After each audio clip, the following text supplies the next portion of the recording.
에스겔을 공부합니다. 기도합니다. 존귀하신 주님 감사합니다. 오늘부터 우리가 에스겔 선지서를 공부합니다. 16주 동안 이 과정을 우리가 충실히 서로 연구하고 살펴서 에스겔을 통해서 우리에게 주시는 하나님의 뜻을 깨닫게 하소서. 우리가 에스겔이 본 그 모든 환상 속에서 오늘 그리스도와의 우리의 교제가 어떻게 이루어지고 있는가, 또 장차 이 땅에 오실 예수 그리스도의 모습이 어떤 것인가를 깨닫는 시간 되게 하소서. 감사하며 예수 그리스도 이름으로 기도합니다. 자, 오늘부터 에스겔을 공부하는데요. 오늘은 1장부터 3장을 공부합니다. 48장까지 3장씩 이렇게 계속해서 나갈 것입니다.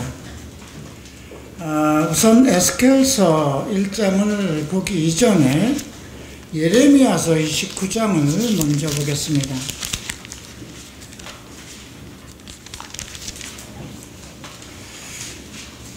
예레미야서 29장 15절을 보면 너희가 말하기를 여호와께서 우리를 위하여 바벨론의 선지자를 일으키셨느니라. 그 바벨론에 우리를 위해서 바벨론의 선지자를 일으켰다고 했습니다. 바벨론에 일으킨 선지자가 누가 있을까요? 제일 먼저 다니엘입니다. 그리고 에스겔이죠. 그 에스겔은 이게 그 느부갓네살 왕이 바벨론을 침략해서 첫 번째 그 잡아갔을 때, 왕들을 잡아갔을 때 귀족과 함께 다니엘과 그 세 친구를 잡아갔습니다. 그리고 두 번째 이제 597년 정도가 됐는데요.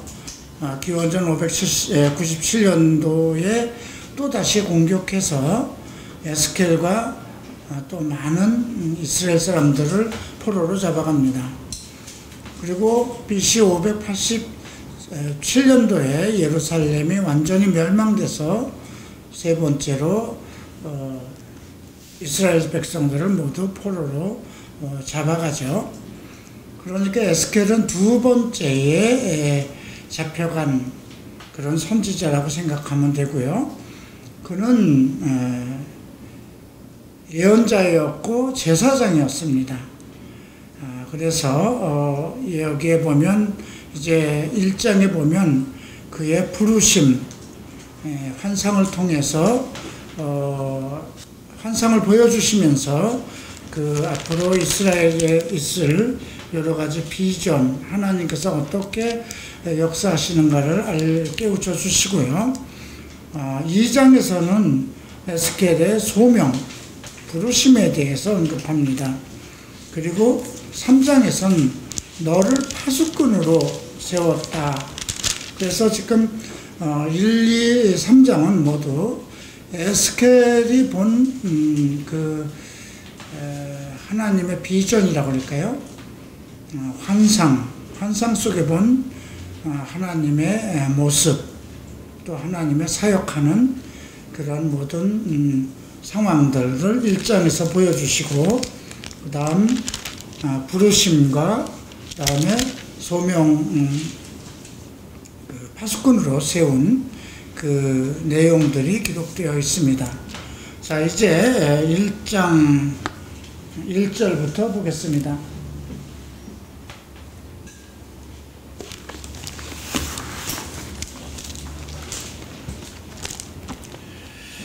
자, 1장 1절을 보겠습니다.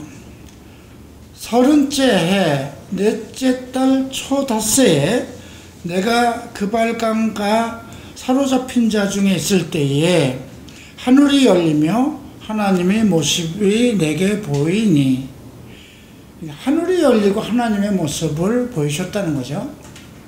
신약에서도 우리가 사도행전에서 이런 모습을 볼 수가 있어요.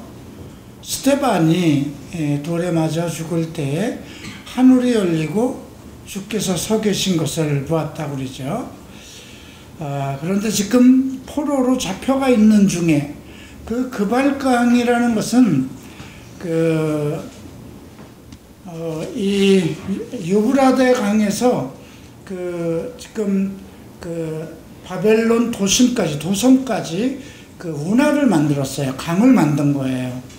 그러니까 수로를 다시 만든 거죠. 원래 있던 강이 아니고, 그쪽에 이스라엘 백성들, 포로된 사람들이 많이 아마 살고 있었던 모양입니다. 근데 여기서 30째 되던 해라는 것은,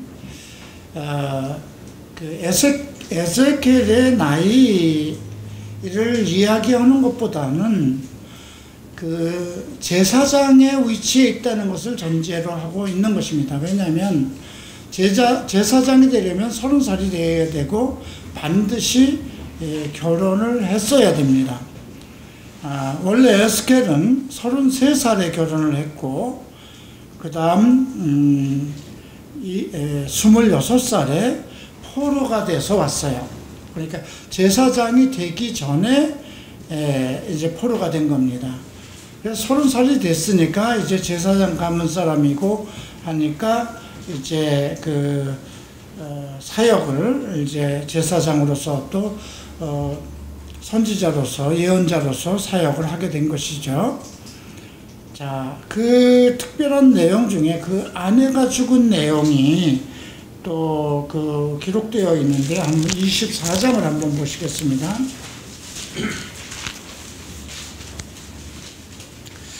24장 15절에 이런 말씀이 있어요.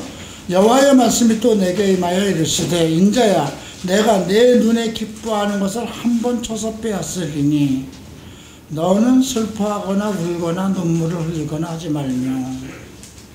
내 눈에 기뻐하는 것을 뺏어간다고 그랬어요.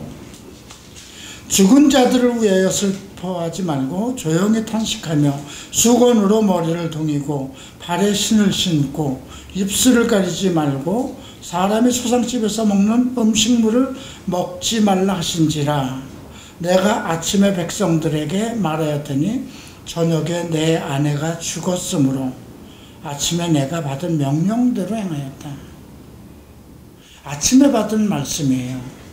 근데 내 눈에 기뻐하는 것을 한 번에 쳐서 빼앗는다고 했어요.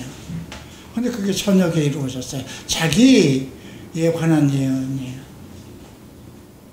그런데도 주께서 죽은 자를 위해서 슬퍼거나 울거나 눈물을 흘리지 말고 소상집에 앉아서 무엇을 먹지 말라. 그 말을 그대로 백성 중에서 시행을 했다는 것입니다. 이제 이런 걸 통해서 예언 이 에스겔이 얼마나 하나님의 말씀을 그대로 실천하고 순종하였는지 우리가 알 수 있고요. 자, 이제 여호야긴 왕이 사로잡힌 지 5년, 이스라엘이 느부갓네살 왕에 의해서 멸망을 받고 이제 왕까지 다 사로잡혀 가죠. 5년 그달 초 닷새라 갈대아 땅 그발강가에서 여호와의 말씀이 부시의 아들 제사장 남 에스겔에게 특별히 임하고, 그러니까 부시의 아들이니까 그 아버지도 제사장이 맞죠. 특별히 임하고 여호와의 권능이 내 보좌에 내 위에 있느니라. 하나님의 말씀이 특별히 말씀으로 임한 거예요. 그리고 그 권능이 에스겔 위에 있다고 기록되었습니다. 자, 이 1장 에스겔서에는 특별히 그림 언어가, 상징적인 언어가 상당히 많아요. 우리가 그 상징적인 언어를 어떻게 풀 것인가 이런 것에 대해서 좀 생각을 해야 되는데 억지로 이것을 풀든가 그래서는 안 되고요. 그것이 무엇을 의미하는가는 이미 성경 안에 서로 연결되어 있는 해석점이 있어요. 그래서 그런 것들을 좀 잘 살피고 보면 좋겠습니다. 4절을 봅니다. 내가 보니 북쪽에서부터 폭풍과 큰 구름이 오는데, 자, 무엇을 상징할까요? 이 북풍에서부터 폭풍과 큰 구름. 과거 이스라엘은 그 북쪽에 있는 나라들로부터 항상 아수르 이런 곳으로부터 그 공격을 받아왔던 것이거든요. 또 남유다와 북이스라엘로 나누어져 있을 때도 북이스라엘이 항상 그 남쪽으로 그 전쟁을 일으켜 왔죠. 그래서 북쪽으로부터 폭풍과 큰 구름이 오는데, 이거 환상 중에 보는 겁니다. 그러니까 그림 언어예요. 그러니까 지금 에스겔은 이 내용이 무엇인지를 알고 있는 거예요. 그 속에 불이 번쩍번쩍하여 빛이 그 사방에 비침에 그 불 가운데 단쇠 같은 것이 나타나 보이고, 불이 번쩍번쩍하였다고 합니다.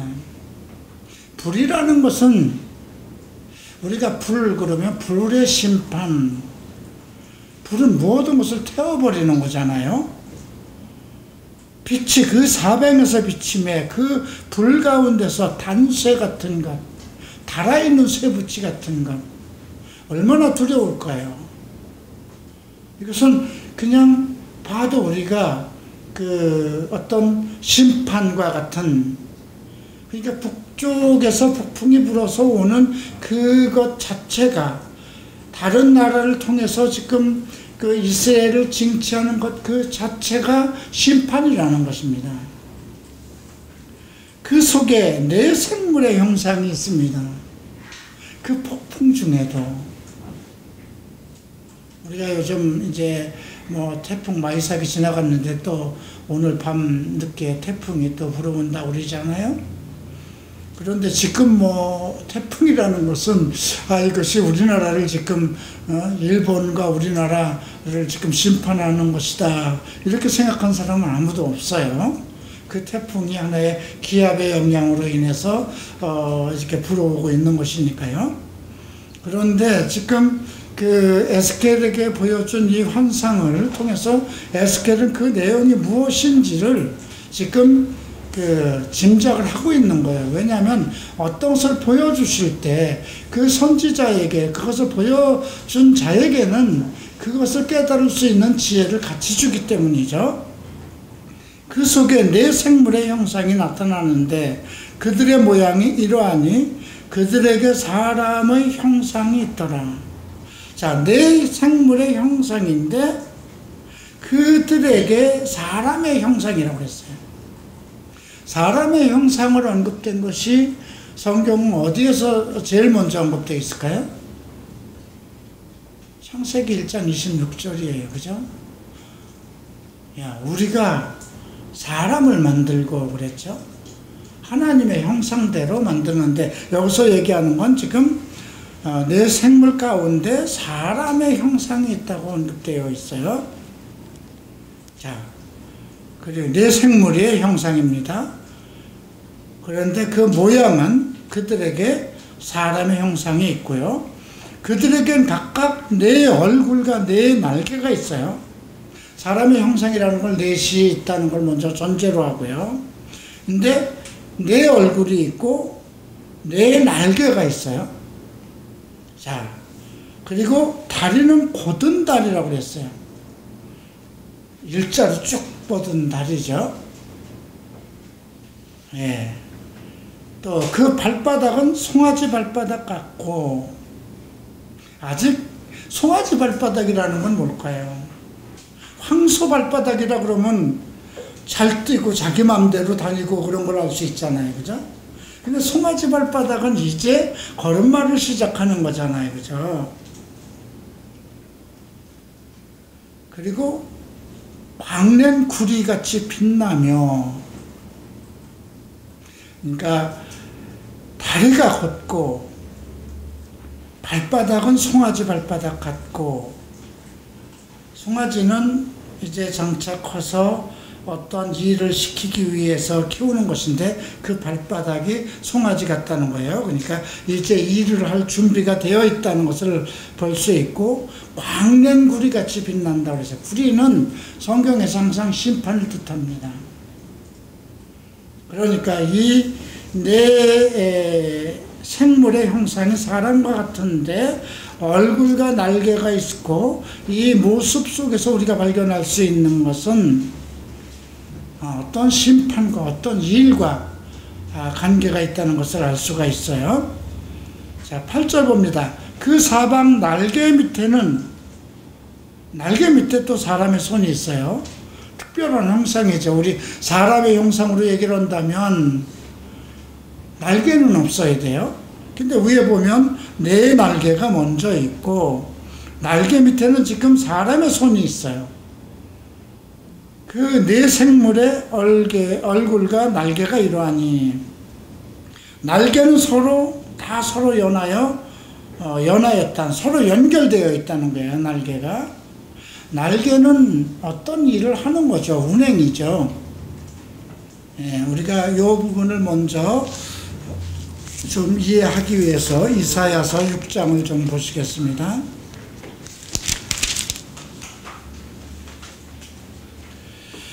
자, 이사야서 6장 1절을 보면, 우시야 왕이 죽던 해에 내가 본즉 주께서 높이 들린 보호자에 앉으셨는데 그의 옷자락은 성전에 가득하였고, 스랍들이 이제 내 생물이라고도 하고 그룹이라고도 합니다.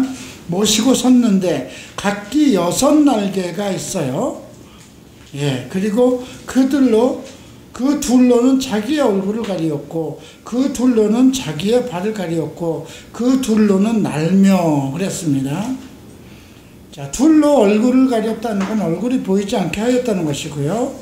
또 둘로는 자기의 발을 가리었다는 것은 자기가 가는 길을 보이지 않았다는 것입니다. 그리고 둘로는 난다는 건 뭘까요? 그런 상황에서도 얼굴은 보이지 않고 가는 길은 보이지 않았지만 그는 계속 일을 하고 있었다는 거죠. 그런 그 전제, 그러한 상황을 생각하면서 이제 이 날개와 관련된 것을 좀 살펴보면 됩니다. 날개가 다 서로 연하였으며 갈 때에는 돌이키지 아니하고 일제히 앞으로 곧게 행하며, 다리도 아까 곧닿다고 그랬어요. 근데 날개도 갈 때는 일제히 돌이키지 않고 한 방향으로 계속 간다는 겁니다. 자, 그리고 이제 10절에 그 얼굴들의 모양의 넷은 아픈 사람의 얼굴, 넷의 오른쪽 사자의 얼굴, 넷의 왼쪽 소의 얼굴, 넷의 뒤는 독수리 얼굴입니다. 그러니까 앞에 앉은 앞에 사람의 얼굴 넷은 사람의 얼굴이라는 거죠. 그리고 오른쪽 넷의 얼굴은 사자 얼굴, 왼쪽 넷의 얼굴은 소의 얼굴. 자, 특별한 형상이죠. 왜 이렇게 생물의 얼굴을, 그러니까 여기서 보면 내 생물이라고 그랬고 사람의 형상이라고 그랬는데 그 얼굴의 모양은 또 각각 달랐어요. 자, 그러니까 어떤 상징적인 것이 있는 거예요. 자, 계시록 이제 4장을 좀 보시겠습니다.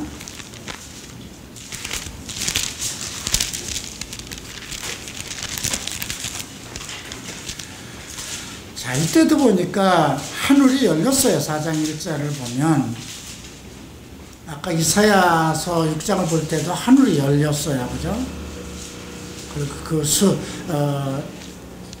천사들이 날개로 이렇게 날고 있는 그런 것들이.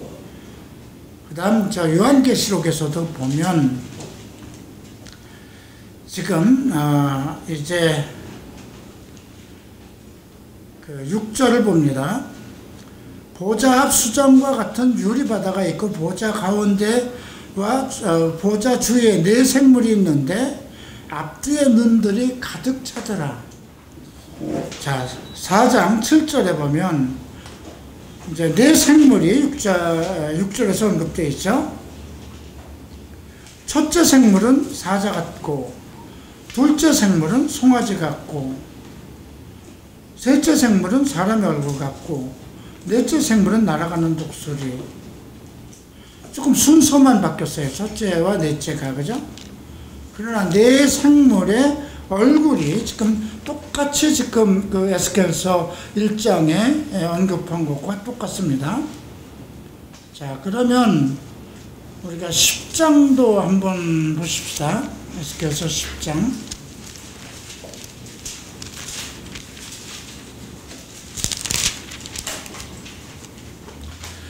자, 14절에 보면 그룹들에게는 각기 네 면이 있는데, 첫째 면은 그룹의 얼굴이요, 둘째 면은 사람의 얼굴이요, 셋째는 사자의 얼굴이요, 넷째는 독수리 얼굴이에요.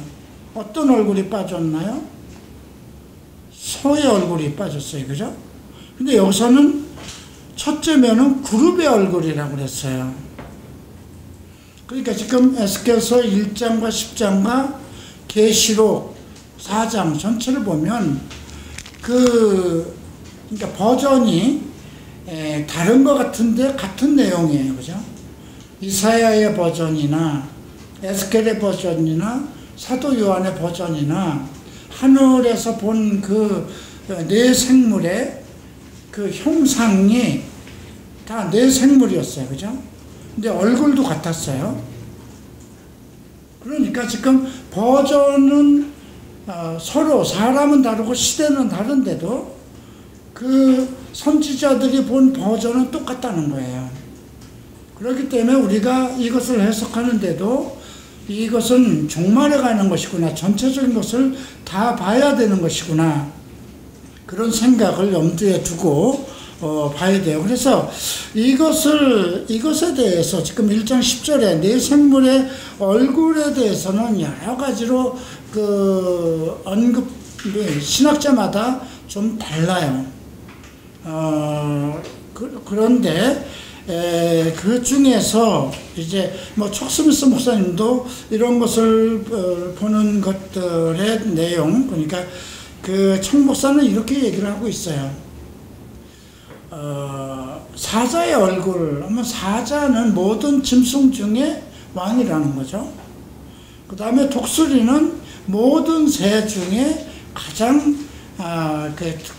특성이 있는 새 중에 왕이라고 할 수 있는, 그 다음에 소는 가축 중에 왕이라고 할 수 있는, 이제 이렇게 언급한 내용을 봤어요.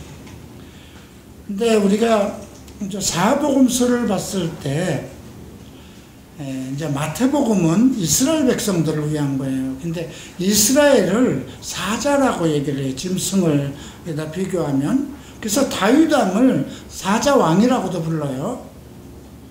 자, 그 다음에 이제 로마를 얘기할 때는 그 당시 이제 우리가 마가복음은 이방인을 위한 것인데 이방인의 대표가 로마였어요. 그죠? 그런데 이제 마가복음을 그 하나의 소의 형상으로 이제 이방에서 일하는 그 복음의 활동, 이런 것을 전제로 해서 그렇게 얘기하는 사람들도 있어요. 그 다음에 이제 사람의 얼굴과 독수리 얼굴은 사복음서를 우리가 크게 둘로 나눌 수 있어요. 하나는 마태복음은 이스라엘 백성을 위한 복음서, 마가복음은 이방인을 위한 복음서, 그 다음에 누가복음은 그리스도에 대한, 그리스도를 소개하는 복음서이고, 그러니까 하나님의 아들 예수 그리스도에 대해서 증거하는 것이고, 그 다음 요한복음은 이제 성령의 사역에 대해서 이를 소개한 것이다. 그렇게 해서 이제 그 사람의 얼굴을 누가복음에 비유하고 또 독수리의 얼굴을 요한복음에다 비유하는 그런 학자들도 있어요. 근데 좀 일리는 있는 것 같아요.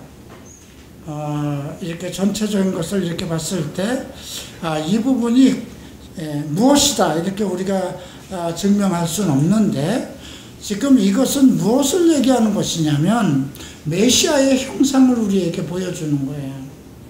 교회 시대를 보여주는 겁니다. 에스겔을 통해서 나타나는 것은 메시아 시대, 또 메시아의 성전, 그 다음에 그의 모든 앞으로 일하는 그 모든 상을 보여주는 것이기 때문에, 왜 이 네 그룹은 물론 하나님의 보좌를 섬기는 그룹 천사임에도 불구하고 이 네 형상이 사람의 얼굴이고 각 네 개의 얼굴로 나타나는데 왜 이렇게 다른 얼굴로 나타났을까 이렇게 생각할 때, 우리가 복음서에서, 성경에서 가장 그리스도에 대해서 언급을 바르게 해놓은 것은 사복음서예요. 그죠? 예수 그리스도에 대해서만 언급한 거니까. 확실하게 그리스도께서 살아계셨을 때 그리스도를 본, 그리고 그리스도의 모든 사역을 실제로 체험한 그 제자들이 쓴 것이기 때문에. 그래서 마태복음은 이스라엘 백성들, 다음 마가복음은 그 이방인들, 누가복음은 그리스도의 인성, 그 다음에 요한복음은 그리스도의 신성, 이렇게 생각한다면 지금 그 1장 그 10절의 말씀, 사람의 얼굴, 오른쪽은 사자의 얼굴이요, 넷의 왼쪽은 소의 얼굴이요, 넷의 뒤는 독수리 얼굴이다. 이것을 그렇게도 생각할 수 있겠구나 하는 생각이 들죠. 그의 얼굴은 그러하며 그 날개는 드러펴서 각기 둘씩 서로 연하여, 둘은 몸을 가렸으며, 그죠? 우리가 이사야 선지자의 둘은 몸을 가렸다는 거예요. 자기를 나타나지 않았다는 거예요. 또 영이, 근데 갑자기 이제 영인이, 영의 존재가 나옵니다. 어떤 쪽으로 가면 그 생물들도 그대로 가되 돌이키지 아니하고 일제히 앞으로 곧게 행하며, 어떤 일을 행하는 특성이 있어요. 한번 그 영이 가는 길로 돌이키지 않고 따라간다는 거예요. 또 생물들이 모양은 타는 숯불과 횃불 모양, 이걸 어떻게 얘기해야 될까요? 자, 우리가 그 용광로의 불은, 용광로 불을 그 당시 이제 금을 재련하고 은을 재련하는 그 용광로의 불을 뭘로 지필까요? 숯이죠. 그 당시는, 그죠? 횃불하고 숯불은 달라요. 쓰임새가 달라요. 그러니까 정금을 만들기 위해서 그 용광로에 불을 지필 때 숯불로 지피죠. 그래서 풀무불을 아주 강렬하게 하는 거예요. 무엇을 만들 때 쓰는 거예요. 그 다음에 횃불은 무엇일까요? 우리가 그 기도원이 그 횃불을 항아리에다 그 감추고 나갔던 그런 내용도 있죠. 횃불은 어떤 일을 하는데 어떤 군중이 일어나는 그런 모습이죠. 근데 생물들의 모양이 횃불과 숯불과 횃불이라고 그랬어요. 그럼 둘 중 두 개를 다 하는 거예요. 그죠?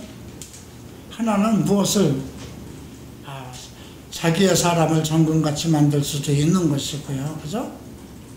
그리고 또 그리스도의 복음을 온 세계에 전하기 위한 횃불이 되는 것이고요. 숯불과 횃불 모양 같은데 그 불이 그 생물 사이에서 오르락내리락 하며, 생물 사이에서 계속 오르락내리락 한다고 그랬어요. 그 불은 광채가 있고 그 가운데는 번개가 나며, 광채가 있고 그 가운데서 번개가 난다고 그랬어요. 우리가 그 계시록을 봐도 이제 그 번개가 일어나고 하는 내용들이 많이 기록되어 있습니다. 그 생물들은 번개 모양 같이 왕래하더라. 번개는 무엇과 같이 움직일까요? 번개는 혼자가 나타나지 않아요. 천둥번개라고 그러잖아요. 그죠? 예. 우리가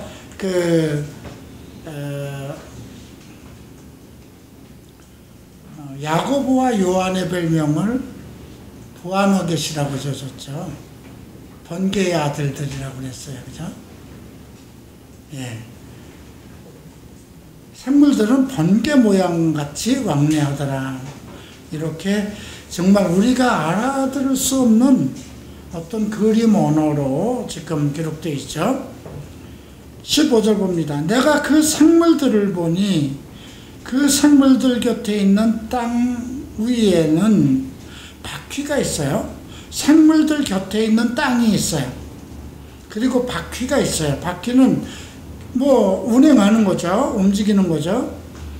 그 내 얼굴을 따라 하나씩 있고, 바퀴가 얼굴마다 하나씩 있는 거예요. 그 바퀴의 모양과 그 구조는 황옥같이 보이는데, 황옥은 노란 옥이죠. 그 넷은 똑같은 모양을 가지고 있다고 했고요. 그들의 모양의 구조는 바퀴 안에 또 바퀴가 있는 것 같아요. 바퀴가 각 하나씩 있는데 그게 황옥 같았어요. 전부 다 4개의 모습이 같고, 근데 바퀴 안에 또 바퀴가 있어요. 바퀴 안에 바퀴가 있다는 것은 글쎄요, 어떻게 설명을 해야 될지 모르겠어요. 자, 한 예로 대통령이 이제 통치를 하죠. 그럼 각부 장관이 있고요. 또 각부 장관 밑에 이제 다른 부서들이 있고요. 큰 테두리 안에 또 그 부서가 있고 이렇게 생각할 수밖에 없어요. 지금 하나님이 바퀴를 가지고 지금 움직인다는 건 지금 땅에서 일을 하는 거잖아요. 달려가는 거잖아요. 예. 얼굴을 따라서 하나씩 있다는 건 사역하는 방법이 다 다르다는 거예요. 얼굴을 따라서 있으니까. 사람의 얼굴, 예, 소의 얼굴, 독수리의 얼굴, 또 뭐죠? 사자의 얼굴. 거기에 이제 하나씩 이제 바퀴가 있고, 그 구조는 황옥과 같다는 것은 특별한 것을 얘기하는 겁니다. 그죠? 황옥과 같다는 것은 하나의 귀족, 그죠? 예, 돌이 아니잖아요. 그죠? 예, 그런데도 사파이어는 아니에요. 예. 그 넷은 똑같은 모양을 가지고 그들의 모양은 과 구조는 바퀴 안에 바퀴가 있는 것 같으며, 그들이 갈 때는 사방으로 향한 대로 돌이키지 아니하고 갔나. 사방으로 가는데 돌이키지 않는다는 건 뭐예요? 실수가 없다는 거예요. 우리가 돌이킨다는 것은 뭔가 다시 회상하고 돌이켜보는 거잖아요. 그죠? 이것은 그냥 한번 정한 대로 가는 것, 영에 의해서 가는 것이기 때문에 한치도 오차도 틀림이 없다는 거예요. 자, 그 둘레는 높고 무서우며, 이제 이 바퀴가 돌아가는 그 내용이 이제 10장에서 또 나와요. 그러니까 그때 가서 또 배우도록 하고요. 그 둘레는 높고 무서우며, 그 네 둘레로 돌아가면서 눈이 가득하다. 눈이 가득하다고 그랬어요. 눈은 뭐예요? 살피는 거잖아요. 근데 이 바퀴가 땅 위에서 있는 거예요. 그리고 각 네 얼굴마다 황옥 같은 네 바퀴가 있고, 바퀴 안에는 또 바퀴가 있고, 근데 그 바퀴 안에는 눈이 가득해요. 뭔가 살피고 있다는 겁니다. 생물들이 갈 때 바퀴들은 그 곁에서 가고, 바퀴가 움직이는 건 생물이 움직여야 움직이는 겁니다. 그 생물들이 땅에서 들릴 때에 바퀴도 들려서, 생물이 위로 하늘로 들리면 같이 올라가는 겁니다. 영이 어떤 쪽으로 가면 근데 생물들, 그걸 움직이는 건 그 안에 있는 영입니다. 자, 우리 안에도 영이 있어요. 내가 하나님의 지시를 따라서 움직이면 내 영을 따라서 내 마음이 움직이고 내 몸이 움직이고 하는 겁니다. 영이 어떤 쪽으로 가면 생물도 영이 가려는 곳으로 가고, 그 생물은, 그러니까 내 생물은 전부 영의 지배를 받는 거예요. 바퀴들도 그 곁에서 들리니, 바퀴도 그냥 그 각자 이렇게 뭔가 운행을 하는 것이 아니고 영에 의해서 그 생물과 함께 움직이는 겁니다. 이는 생물의 영이 그 바퀴들 가운데 있습니다. 특별한 거는요, 생물의 영이 바퀴 안에 있다는 거예요. 바퀴는 가는 거죠. 운행하는 거죠. 이 땅 안에서 무엇을 하는 거예요. 근데 바퀴 안에 또 바퀴가 있고 그 안에 눈이 가득 찬데, 영이 뭘 하고자 하면 생물이 다 움직이고 바퀴도 같이 움직이는데, 그 이유가 왜 그러냐면 바퀴 안에 영이 있다고 그랬어요. 이 땅에서 하는 일입니다. 이 땅에 하나님의 큰 집이 세워졌어요. 그리스도 하나로. 그죠? 12 제자로 해서 교회를 세웠어요. 각 제자들이 있어요. 뭐 제자들을 4명씩 나눴다고, 3명씩 나누면 4시 되네요. 이 땅에서 이제 이 사역을 합니다. 교회를 세우고 복음 사역을 하고, 바울은 바울대로 사역을 하고. 근데 바울이 무엇을 따라서 했을까요? 성령의 인도함을 따라서 하는 거죠. 바퀴가 지금 여기서 보면 땅에 있다고 그랬어요. 아까 몇 절에서 나오나요? 15절이죠. 생물 곁에 있는 땅 위에는 바퀴가 있다고 그랬죠. 이 땅에서 행하는 하나님의 일들입니다. 교회입니다. 그리스도이고요. 그래서 아까 이것을 하나의 사복음과 같이 봐도 되겠구나, 그런 얘기였어요. 자, 이제 22절 봅니다. 그 생물의 머리 위에는 수정과 같은 궁창의 형상이 있습니다.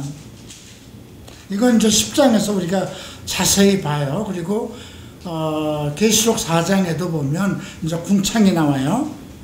궁창의 형상이 있는데 수정과 같다고 그랬어요. 계시록에도 보면 수정과 같은 유리바다가 나와요. 보기에 두려운데 그들의 머리 위에 펼쳐져 있다. 생물의 머리 위에 펼쳐져 있는 거예요. 수정과 같은 궁창의 형상이에요. 궁창이라는 건 그냥 허공인데, 허공이잖아요. 우주 허공이잖아요. 근데 그게 수정과 같고 두렵다고 그랬어요. 그들 머리 위에 펼쳐져 있어요. 생물의 머리 위에. 그 궁창 밑에 생물들의 날개가 서로 향하여 펴 있는데, 생물들의 날개 서로 연해 있다고 그랬어요. 연결되어 있죠. 네 생물이지만 이 날개는 운행이에요. 그죠? 독수리 날개가 나는 것처럼 하나님의 사역이에요. 각기 하는 건 다 달라요. 사람이 하는 얼굴, 독수리가 하는 것, 사자가 하는 것, 소가 하는 것 다 다를 수는 있는데, 바퀴는 똑같이 하고, 그것이 앞으로 가자 그러면 뭐 곧게 가고 돌이키지 아니하고, 하나가 날면 똑같이 연이어서 같이 나는 거예요. 우리가 이해할 수는 없는 거예요. 우리 갈고리 촛불이 척스미스 목사님이 코스타메사에서 세워놨어요. 처음 시작했어요. 어쩌면 내 생물 중에 하나라고 봐도 되고요. 큰 바퀴 하나라고 볼 수도 있고요. 그 안에 우리가 작은 바퀴로 들어갈 수 있고요. 그런데 척스미스 목사 말고 또 다른 그런 큰 생물이라든가 아니면 교회 그 바퀴라고 했을 때 그 속에서 일하는 것은 이 땅에서 일하는 모든 사역은 영에 의해서 하는 거고 하는 일은 다 똑같다는 거예요. 자, 이제 23절 보면 궁창 밑에 생물들의 날개가 서로 향하여 펴 있는데 이 생물들은 두 날개로 몸을 가렸어요. 몸을 가렸다는 건 보이지 않아요. 지금 우리 교회에 만약에 하나님이 그의 천사, 그의 영으로 뭘 하려고 하면은 눈에는 보이지 않는 거잖아요. 그죠? 교회를 통해서 어떤 일을 하는 것은 저 생물도 두 날개로 몸을 가렸더라. 이건 이사야서 6장에도 똑같아요. 생물들이 갈 때 내가 그 날개 소리를 들으니 날개는 이렇게 운행하는 거예요. 맑은 물소리와도 같으니 맑은 물소리는 뭘까요? 하나님의 말씀입니다. 전능자의 음성과도 같으며 전능자 누군가요? 하나님이시죠. 떠드는 소리 곧 군대의 소리와도 같고 엄청난 군대 하나님의 군대가 교회입니다. 그 생물이 설 때에 그 날개도 내렸더라. 생물이 서면 날개도 내렸다는 거예요. 이스라엘에서 하나님의 말씀이 400년간 중단됐어요. 신약과 구약 사이에 400년을 침묵했어요. 생물이 섰고 날개도 멎었고 운행이 없는 거죠. 하나님의 운행이.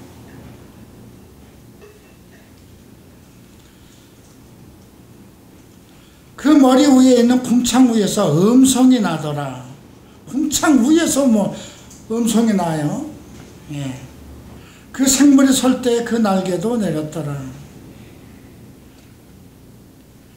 머리 위에 있는 궁창 위에서 음성이 나는데 생물이 서면 날개를 내렸다는 거죠. 안 움직였다는 겁니다. 26절. 그 머리 위에 있는 궁창 위에 보좌의 형상, 하나님의 보좌죠. 거기에 예수가 앉아 있는 거잖아요. 그죠? 하나님의 우편에 앉아 계시다고 그랬어요. 하나님의 보좌 하면 항상 우리는 그리스도가 앉아 계신 곳, 시온자를 생각하면 돼요. 그 모양이 남보석 같고, 남보석이 사파이어인가? 그 보좌의 형상 위에 한 형상이 있어. 사람 모양. 이건 누굴까요? 예수죠. 그러니까 여기 내 생물은 그리스도가 아니에요. 교회예요. 그죠? 이 땅에는 많은 교파가 있지만, 그죠? 예. 내가 보니 그 허리 위에 모양은 단쇠 같아서, 단쇠 같다는 건 심판이죠? 자, 세례 요한이 예수 그리스도를 뭐라고 증명했나요? 그는 내 뒤에 오시는 분인데, 내 앞에, 나는 그분의 신들매들 매기기도 쉽지 않다 그랬죠. 그는 내 앞에 있는 분이라고 증거하면서, 그는 불과 성령으로 세례를 주신다고 그랬어요. 그죠? 불로 세례를 주는 거 심판이에요. 태워버리는 거예요. 우리의 모든 것을. 그리스도의 말씀은 정결해서 우리를 정화시키는 그런 우리의 잘못된 것을 태우고 끊어버리고, 예, 정금과 같이 만드는 것이죠.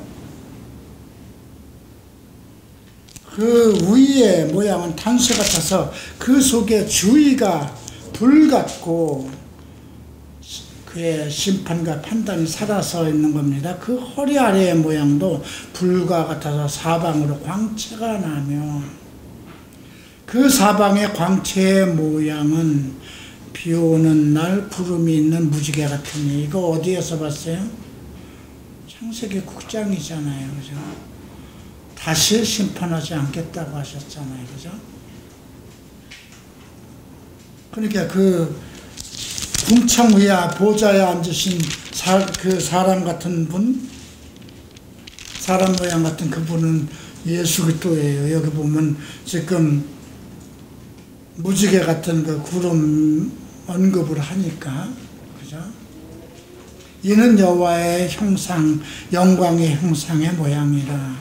내가 보고 엎드려 말씀하시는 이의 음성을 들으니라. 지금 1장은 에스겔이 본 환상인데, 하늘과 이 땅에서 운행하는 어떤 하나님의 큰 힘, 그게 내 얼굴, 내 생물로 역사 보였고요. 바퀴가 있고 날개가 있고, 날개로 몸을 가렸지만 날개가 날 때는 똑같이 날아가고 앞으로 갈 때는 똑같이 가고 뒤로 돌아서지 아니하며, 이 땅에는 큰 바퀴가 있는데 그 바퀴가 위로 올라가면 같이 따라 생물이 따라 올라가고, 바퀴 안에는 또 바퀴가 있고 바퀴 안에는 수많은 눈이 있다고 했어요. 교회입니다. 자, 에스겔서 2장과 3장입니다. 자, 1장에서 에스겔은 하나님이 보여주신 하늘과 이 땅에서 역사하는 하나님의 손, 형상, 그러니까 어떤 특별한 하나님의 비전을 보여주셨고요. 그것은 이사야 선지자나 다른 선지자들과 거의 동일한 맥락에서 보여주신 환상이었습니다. 자, 이제 2장에서는 하나님께서 에스겔을 부르시는 그 과정이 언급되어 있습니다. 2장 1절 봅니다. 그가 내게 이르시되 인자야, 인자라는 말이 지금 에스겔서에서 한 90번 이상 나옵니다. 근데 그 첫 번째예요. 지금 에스겔을 향해서 부르는 말씀이고요. 내 발로 일어서라, 내가 내게 말하리라 하시며, 내 발로 일어서라 그럽니다. 누구에 의지하지 말라는 겁니다. 우리가 이 말씀을 하나님께서 사도 바울에게도 하셨어요. 다메섹 광야에서 만났을 때 내 발로 서라 그랬습니다. 이거는 어떤 주권적 의지, 지금까지 어떤 다른 사람에 의해서 일을 했다면 이제는 내 발로 서라, 내가 내게 말하리라. 이제 내가 어떤 주권적인, 어떤 내 아래 주권적인 그 하나님의 말씀 아래 이제 부르시는 것을 얘기합니다. 그가 내게 말씀하실 때 내 영이, 그 영이 내게 임하사 나를 일으켜 내 발로 세우시기로. 그런데 그의 영이 임했어요.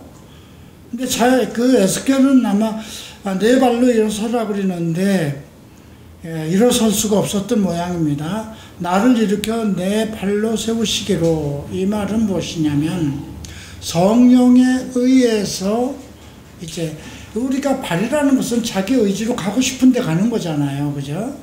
내가 부산을 가고 싶으면 부산을 가고 미국을 가고 싶으면 미국을 가는 거잖아요. 근데 이제 네가 서라 이렇게 명령을 한 후에 그 발이 움직여야 하는 그 모든 것도 그 영에 의해서, 그래서 영이 내게 임하사 나를 일으켜 내 발로 세우시기로. 내가 그 말씀하는 자의 소리를 들으니 내게 이르되 인자야, 내가 너를 이스라엘 자손 곧 패역한 백성, 패역이라는 건 배신자라는 뜻입니다. 나를 배반한 자에게 보내노라. 그들과 그 조상들이 내게 범죄하여 오늘까지 이르렀나니 이 자손은 얼굴이 뻔뻔하고 마음이 굳은 자라. 마음이 굳었다는 건 완고한 자를 얘기하는 거죠. 완고한 것은 우상사신에게 절하는 것보다 나쁘다, 이렇게 사무엘서에 기록되어 있고요. 내가 너를 그들에게 보내노니 너는 그들에게 이르기를 주 여호와 말씀이 이러하시다 하라. 자, 3절 4절을 이스라엘 백성이라고 생각하지 말고 나라고 한번 생각해 보세요. 나는 어떤가? 패역한 백성, 배반하는 자, 범죄자, 그죠? 내가 예수를 믿은 날부터 지금까지 하나님 말씀을 들으면서도 자기 생각대로 움직였잖아요. 자기가 가고 싶은 대로 가고, 얼굴이 뻔뻔하고 마음이 굳은 자. 5절 봅니다. 그들은 패역한 족속이라. 그들이 듣든지 아니 듣든지 그들 가운데 선지자가 있음을 알지니라. 뭐 듣거나 말거나 너는 얘기하라는 거예요. 인자야, 너는 비록 가시와 찔레와 함께 있으며 정갈 가운데 거주할지라도, 가시와 찔레라는 건 환경입니다.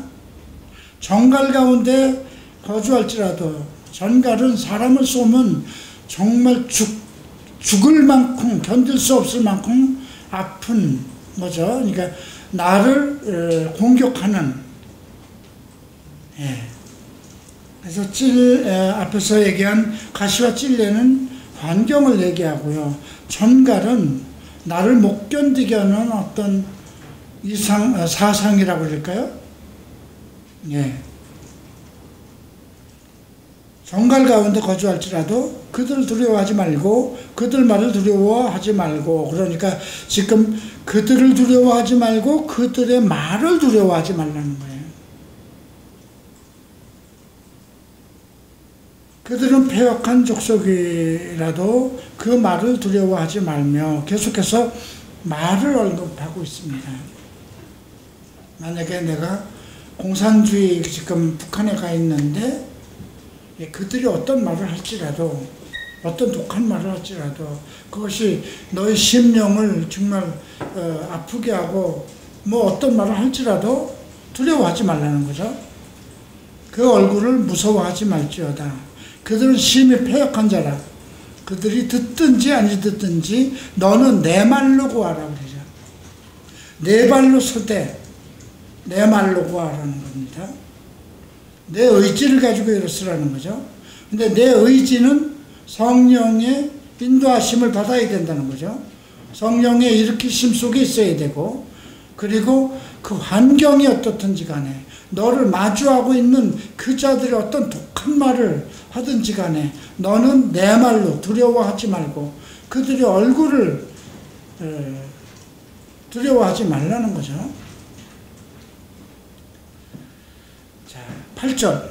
너 인자야, 내가 내게 이르는 말을 듣고 그 패역한 족속에게 족속과 같이 패역하지 말고 내 입을 벌리고 내가 내게 주는 것을 먹으라 하시기로. 그러니까 그 패역한 족속같이 패역하지 말고라는 건 뭐예요? 너도 배반자가 될 수 있다는 것을 전제로 한 거예요. 예수님이 그 요한복음 7장에서 겟세마네 동산에서 기도하죠. 저희를 진리로 거룩하게 하옵소서. 그죠? 저희들이 세상에서 다시 넘어지지 않게, 악하게 되지 않게 하기 위해서 진리를 거룩하게 하옵소서. 그렇게 기도하죠. 내 입을 벌리고, 그랬으면 패역하지 않기 위해서는 어떻게 될까? 내 입을 벌리고 내가 내게 주는 것을 먹으라. 그러면 이스라엘 백성이 하나님의 택한 백성이게도 임에도 불구하고 패역하고 하나님을 배신했다는 건 무슨 뜻이에요? 하나님의 말씀을 안 먹었다는 거예요. 그죠? 오늘 교회가 이상한 방향으로 나가고 뭐 정치꾼들이 되고 뭐 이런 모든 것들이 그들의 완고함 무엇으로도 돌이킬 수 없어요. 한국교단에 어떤 가지고 있는 그 하나님의 말씀 교리보다 진리보다 진리를 공격하면은요 그럴 수도 있을 겁니다. 이렇게 얘기를 해요. 진리에 대해서 논할 때 나는 이 말씀은 이렇다고 뭐 그렇게 해석할 수도 있습니다. 얘기를 해요. 칼빈주의에 대해서 공격하면 그건 못 받아줘요. 알마니안에 대해서 논하면 그건 논하면 안 되는 거예요. 그건 불문율이에요. 그들에게. 성경을 가지고는 그렇게 해석할 수도 있습니다. 전천년이냐 후천년이냐 그건 뭐 그 세대주의에서는 뭐 전천년으로 보니까요. 뭐 척스미스 목사님도 원래 침례교였으니까 침례교가 원래 세대주의 아닙니까? 그러니까 전천년으로 보는 거 뭐 그럴 수도 있어요. 그러나 우리는 무천년주의입니다. 그렇게 얘기는 돼요. 이제 칼빈에 대해서 논하면 난리가 납니다. 하나의 주체사상과 같기 때문에. 하나님의 말씀으로 그들이 주축을 서야 되는데 어떠한 특정한 사람의 교리로 세워져 있기 때문에 그래요. 그래서 내게 주는 것을 먹으라는 거예요. 내가 보라 한 손이 나를 향하여 펴지고 한 손이 나를 향하여 펴지고 그 안에 두루마리 책이 있다. 이것은 우리가 이제 계시록 10장에도 똑같은 얘기가 나와요. 요한에게도 그 두루마리를 주며 받아 먹으라고 그러죠. 근데 요한계시록에서는 입에서는 타나 배에서는 쓰다고 그랬어요. 입에서는 달다는 건 뭐예요? 참 말씀이 정말 꿀같이 달고 그러나 해석을 할 수가 없으면 소화가 안 되는 거예요. 근데 여기서 보면 그가 그것을 내 앞에 펼치니 안팎에 글이 있는데 그 위에 애가와 애곡과 제왕의 말이 기록되었더라. 누구에 대한 심판일까요? 이스라엘에 대한 심판에 대한 말이 애가와 슬픈 노래와 애곡과 슬픈 곡소리와 재앙의 말이 가득해 있다. 그래서 그들이 뭔 말을 하든지 어떤 얘기를 하든지 뭐 네가 어떤 환경에 있든지 내가 주는 말을 너는 그대로 해라. 그것을 먹고 완전히 네가 너의 것으로 소화하라는 겁니다. 그것을 위해서 지금 이제 에스겔을 부르신 거예요. 그래서 지금 3장에서 또다시 그 내용이 다시 앞절에서 언급되고 있어요. 3장을 봅니다. 또 그가 내게 이르시되 인자야 너는 발견한 것을 먹어라. 발견한 것이라는 걸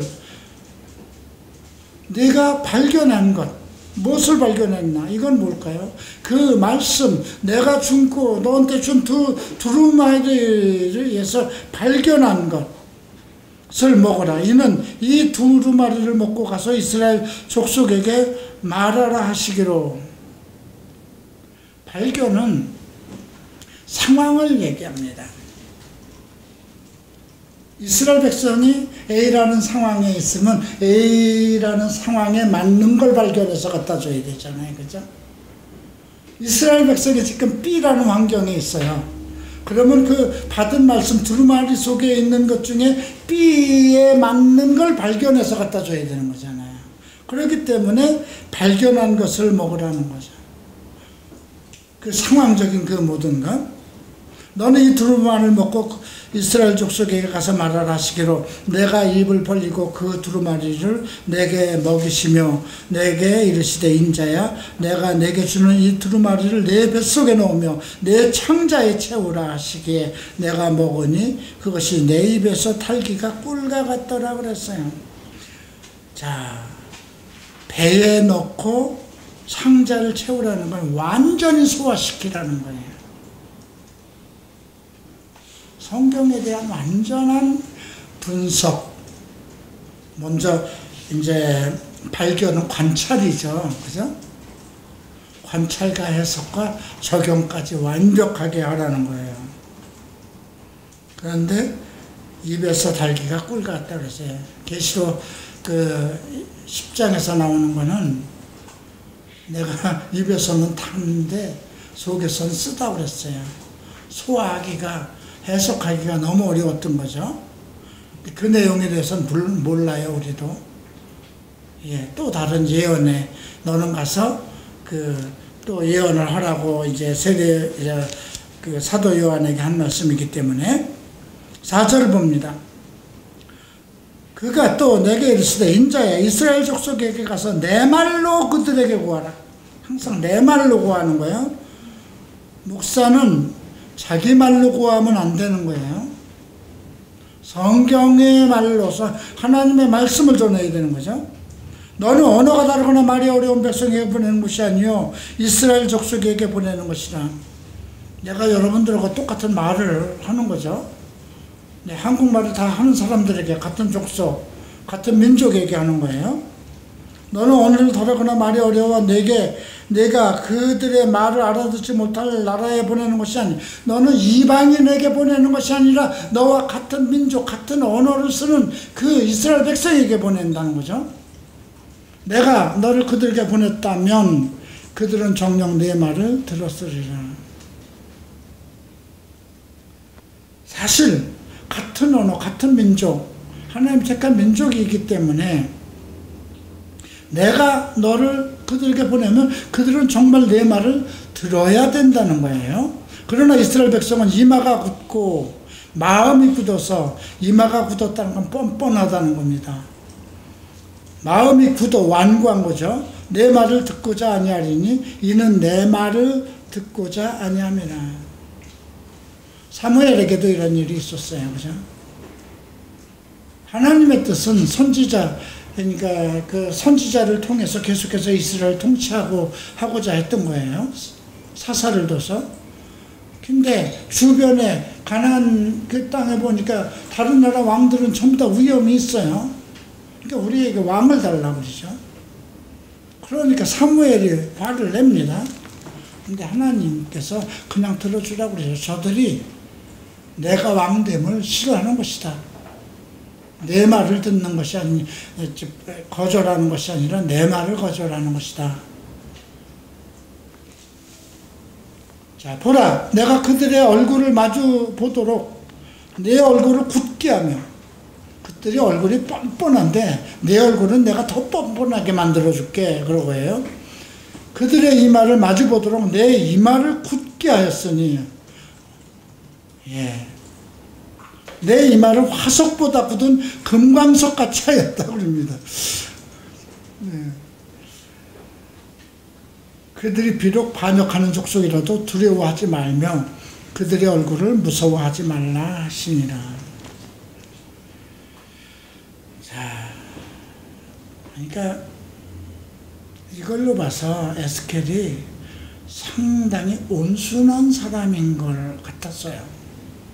어디 가서 조금 이스라엘에 지위 있는 사람들, 뭐 지식가들, 제사장들 앞에 가서 그냥 자기 하고 싶은 말을 이렇게 완강하게 주장하고 그런 사람이 못 됐던 것 같아요. 바울은 안 그랬어요. 바울은 원래 그 바리새인 때부터 아주 그냥 대단한 사람이었어요. 근데 만약에 에스겔이 그렇게 처음부터 완강하고 뭐 정말 누구에게도 얼굴 보지 않고 자기 할 말을 다 하는 사람 같았으면 이 말을 하지 않죠. 그죠? 그만큼 에스겔은 조금 심령이 연약했던 사람이 아닌가 싶습니다. 이거는 누구에게와 같은 사람에게 하는 거냐면 명훈이 같은 사람에게 하는 얘기인데, 네 얼굴을 금강석같이 할 테니까 너 가서 태영이 형한테 가서 너 네 말 똑바로 해. 응? 모세한테 가서 목사면 똑바로 하세요. 응? 제가 감히 못하잖아. 내가 아무리 그렇게 얘기를 해도. 그지? 근데 누구처럼 뻔뻔해? 우리 교회에서 제일 뻔뻔한 사람 누구야? 그 사람한테는 이런 말 안 할 거 아니야. 원래 뻔뻔한데 뭐. 그죠? 이런 말씀 속에서 그 저자의 에스겔의 심성을 우리가 볼 수가 있어요. 자, 10절. 또 내게 있을 때 인자야 내가 내게 이르는 모든 말을 내 마음으로 받으라고 합니다. 먼저 그 말씀 자체가 내 마음의 것으로 새겨야 된다는 거죠. 그리고 귀로 듣고, 듣는 것은 귀로 듣고 마음으로 받으며 사로잡힌 내 민족에게 가서 그들이 듣든지 아니든지 그들에게 구하여 이르기를 주 여호와의 말씀이 이러하다. 성경 말씀이 이렇습니다. 듣든지 안 듣든지. 설교자는 성경을 강의할 때 그런 마음을 가지고 해야 돼요. 자, 12절. 때에 주의 영이 나를 들어 올리십니다. 성령이죠. 내가 내 뒤에서 크게 울리는 소리를 들으니 찬송할지어다. 여호와의 영광이 그의 처소로부터 나오는도다 하니 이는 생물의 날개가 서로 부딪히는 소리와 생물 곁에 바퀴 소리라. 크게 울리는 소리라. 날개가 움직이고 바퀴가 움직이는 거예요. 그죠? 날개는 어떤 하늘로 날아가는 그런 거죠. 바퀴는 땅을 달려가는 것이죠. 예. 주의 영이 나를 들어 올리려고 데리고 가시는데 내가 근심하여 분한 마음이 생겼다는. 분한 마음은 견딜 수 없는 마음이에요. 부한 마음으로 가니 여호와의 권능이 힘있게 나를 감동시키더라. 여기서 나는 근심하고 심한 마음이라는 건 뭐예요? 이게 도대체 앞일이 어떻게 될 것인지 상황을 모르니까 막 두렵죠. 그죠? 근심스럽죠. 예, 처음 당하는 상황이라. 그런데 여호와의 권능이 힘있게 나를 감동시켰다는 거예요. 이걸로 봐서 에스겔은 자기 마음에 여러 가지 하고 싶은 말이 많았는데도 말을 못하고 참고 살아온 사람이에요. 예. 그렇게 하나님께서 말씀을 하고 말씀을 많이 받고 그러는데도 누구에게 가서 얘기를 할 수 있는 그런 소견머리가 못 되는 거예요. 그래서 영이 그를 데리고 가서 들어올리는데 자기는 감당할 수 없는 그런 상황인데 여호와의 권능이 힘있게 나를 감동시킵니다.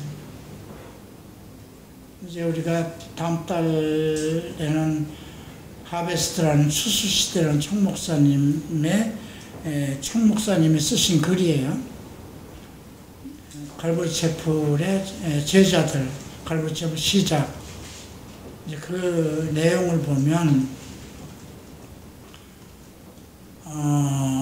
그들이 전부 다 깡패 출신들, 정말 그 세상에서 인정받지 못할 사람들이었거든요.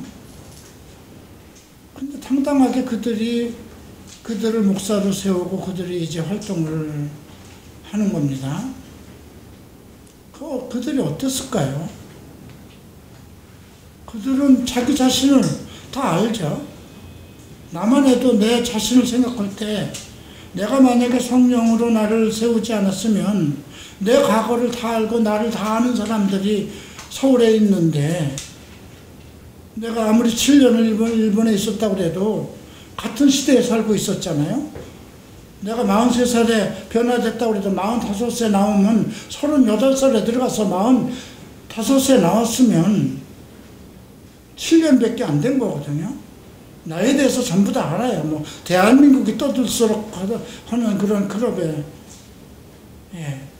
그 사람이 나는 목사야, 나는 갈보리체풀 목사야 하고 성경을 가르치는데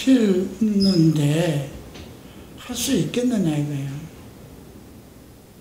이미 순복음 그 당시에 아주 있었고 순복음에도 나를 가리키던 전도사 목사들이 즐비하게 있었고, 근데 이제 그런 일들, 지금 아마 에스겔은 상당히 누구에게 이렇게 담대하게 말할 수 있는 그런 상황은 아니었던 것 같아요. 그래서 성령이 그에게 권능을 줬어요. 감동시켰어요. 이에 내가 데라빕이라고 하는 그건 홍수의 언덕이라는 뜻이기도 하고 또 이삭의 언덕이라고도 부른답니다. 그러니까 그발강가의 한 지역의 이름입니다. 데라빕에 이르러 그 사로잡힌 백성 곧 그발강가에 거주하는 자들에게 나아가 그 중에서 두려워 떨며 7일 지냈다는 거예요.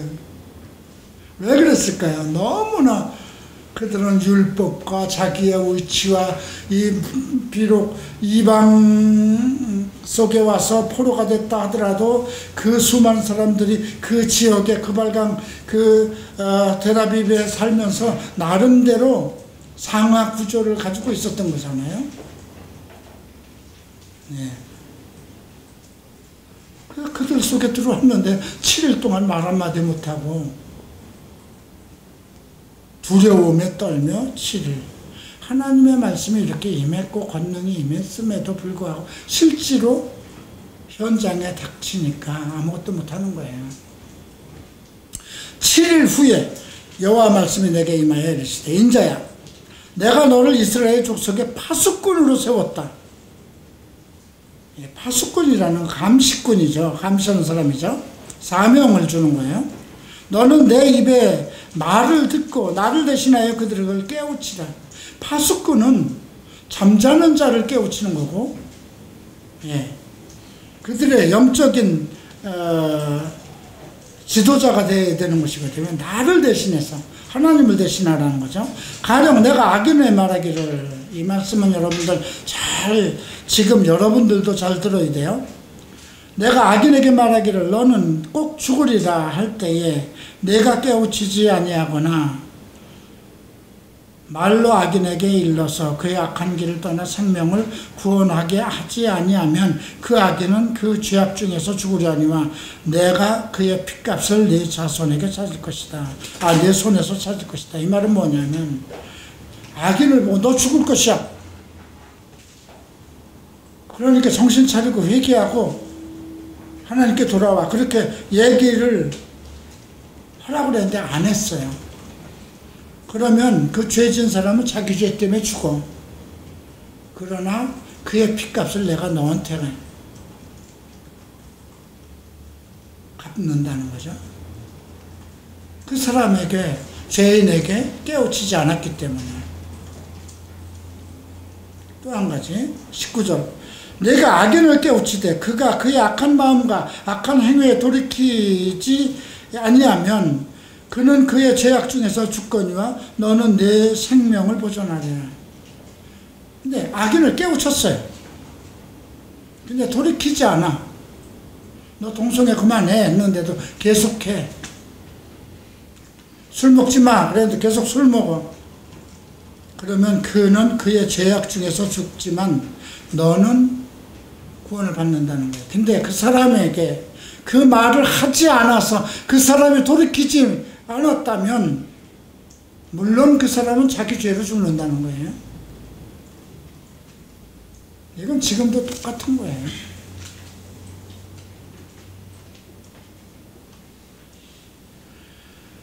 다음에 이제 20절 보면 또 의인이 그의 공의에서 돌이켜 악을 행할 때 의인이 이제 예수를 믿고 나는 의인이 하는데 하나님의 공의로움에서 벗어나서 돌이켜 악을 행할 때에는 이미 행한 그의 공의는 기억될 바 아니라 과거에 그가 얼마나 했는 그 옳은 일에 대해서는 기억할 바 아니라 내가 그 앞에 거치는 것을 두면 그가 죽을지니. 이건 얼마나 무서워요. 의인은 의인의 길로 가야 되는데 의인의 길로 가지 않고 공의를 거르치고 자기 길로 가면 하나님이 그 앞에 넘어질 것을 둔다는 거죠. 실족하게 하는 거예요. 그러면 그가 죽을지니 이는 내가 그를 깨우치지 않음이라. 의인 중에 잘못하는 사람이 있어도 깨우쳐야 된다는 거예요. 예수 믿는 사람 중에 목사가, 전도사가 잘못해도 그를 책망하고 깨우쳐야 되는데 깨우치지 않아서 깨우치지 않으면 하나님이 그를 넘어지게끔 해서 죽게 만들 것이지만 그 핏값을 너한테 물겠다는 거죠. 악인이든 의인이든 범죄한 자에게 반드시 잘못한 것에 대해서 책망해야 된다는 거예요.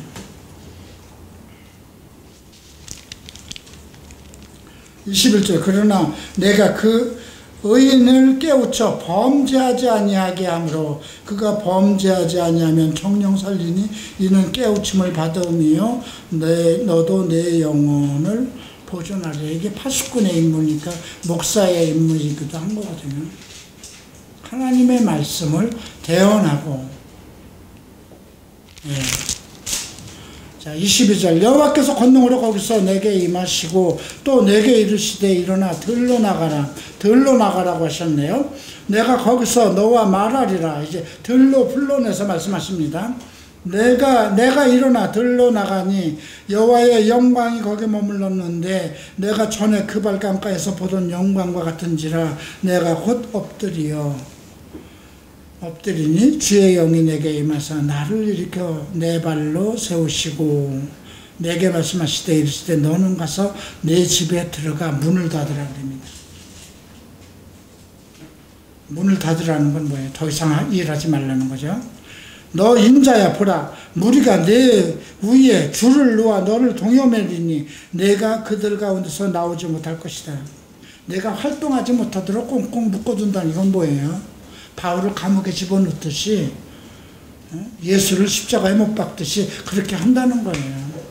왜? 하도 바른 말을 하니까. 당신이 제사장이야? 근데 왜 그런 나쁜 짓 했어? 이렇게 얘기하는 것이고요. 예. 죄인들에게 그 이스라엘 백성들이 선한 일을 해야 되는데 매일 술 타령하면 왜 독주를 마시지 말라고 하는데 독주를 마셨습니까? 그렇게 자꾸 하면 미운 털이 배기니까 그죠?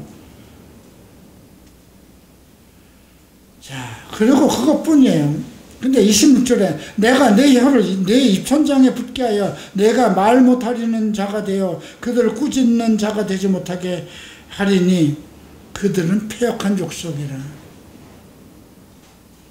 네가 처음에는 사명을 줬어요. 파수꾼으로. 근데 말씀을 계속 전했는데 그들이 안 들어요. 그러니까 야 이제 그냥 다 죽여버려야 되겠다.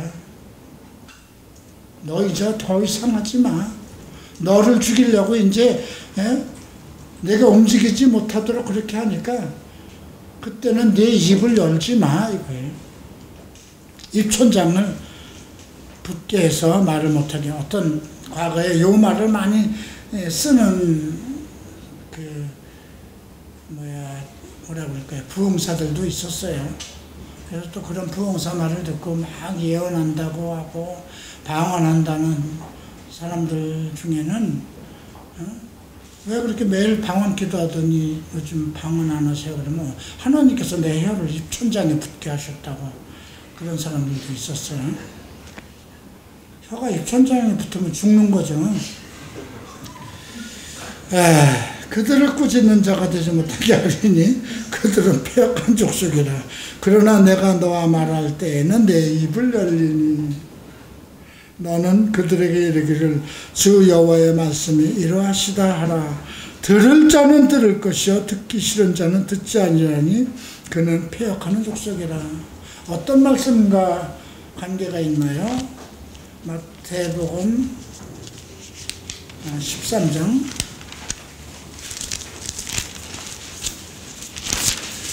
마태복음 13장에 나오는 말씀인가? 예. 자, 13절 보면 이런 말씀이 있어요. 그러므로 내가 그들에게 비유로 말하는 것은 그들이 보아도 보지 못하며 들어도 듣지 못하여 깨닫지 못함이라. 이사야 예언에 그들에게 이루어졌으니 일렀으되 너희가 보기는 듣기는 들어도 깨닫지 못할 것이요 보기는 보아도 알지 못함이라. 이 백성이 마음으로 완악하여져서 내 귀는 듣기에 둔하고 눈은 감았으니 이는 눈으로 보고 듣고 귀로 듣고 마음으로 깨달아 돌이켜 내게 고침을 받을까 두려워함이라. 너희 눈은 봄으로 너희 귀는 들음으로 보기 있도다. 같은 맥락이에요. 지금 에스겔서 3장에서 하는 말. 이제 하나님께서 계속 그들을 책망하고 의인의 잘못도 책망하고 죄인의 길도 책망을 계속하고 그것을 내가 하지 않으면 그들의 핏값을 너한테 물을 것이다. 너를 그들을 책망하고 그들을 바로잡기 위한 파수꾼으로 세웠다 그런 거거든요.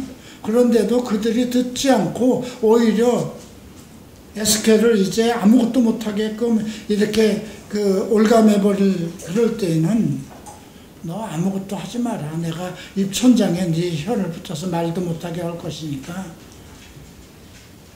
이제 그들을 이제 하나님께서 직접 죄로 다스리겠다는 말씀이죠.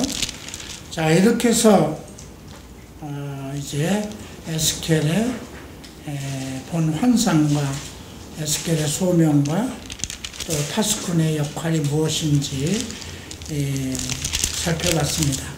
다음 주는 4장부터 6장까지인데 좀 읽어오세요. 읽어오면서 이렇게 이렇게 읽으면서 중요한 단어들은 이렇게 하이라이트를 치면서 뭔가 지금 아마 여러분들 에스겔서는 처음 공부하는 것인데 뭔가 이렇게 좀 신비하지 않아요? 뭔가 지금 시대와 같은 말씀과도 같고 하나님이 지금 우리 가운데 어떻게 역사하고 계신가도 이렇게 우리 마음속으로 짐작할 수 있게 하는 그런 말씀이죠. 기도하고 마치겠습니다.